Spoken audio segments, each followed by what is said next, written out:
So hello जी, परत एकदा स्वागत आहे आपल्या एका नवीन ब्लॉग मध्ये. तर आजची सुरुवात सकाळी सकाळी हे बांद्रांना पाहुणचाना झाली. म्हणजे कसे पूर्वजैवानी दिसत होते. काय खात होते? अरे कंस खात होते ना बोरे, कंस. ते बी घरात घुसून चोरी केली ते ना. आणि कंस खात बी होते तर पुरे कच्चे खात होते. अरे त्याला म्हटलं भुजून खा. तेवढ्यातच आपण चालले आले दूध घ्यायला. मग 2 मिनिटात तर तुमचा भाऊ दूध घेऊन घरी चालला आलता. एवढं सगळं दूध तुमच्या भाऊने एकट्याने आणलाय, पाहिजे का टाका बाबा. हिच्यात तर कसे गुलाबजामुन दिसतात. म्हटलं असं मग काय फोडून घेतला तुमच्या भाऊन डब्बा. सपासप 2-3 खाऊन घेतले तुमच्या भाऊन. ते काय गोड जास्त खावात नाही म्हणून, नाही तर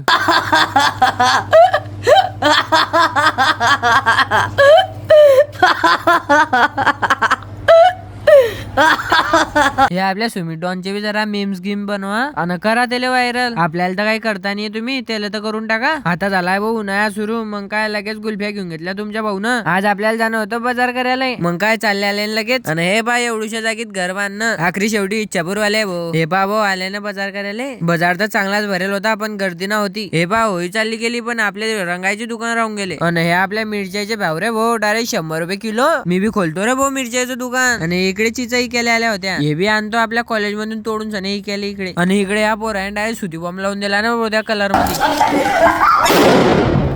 मला वाटलं आपल्याचकडची अडवाय बदमाश आहे बाबा, इकडची तर त्याच्यावर बी खतरनाक आहे. मग डायरेक्ट चालले आले आपण आपल्या घरी. तेवढ्यातच आपल्याला हे दिसून गेले होते. डायरेक्ट अंगावर येत होता ना, बरं झालं तिकडे चालला गेलता. तर आजच्यासाठी एवढंच मित्रांनो, भेटूया पुढच्या नवीन ब्लॉग मध्ये.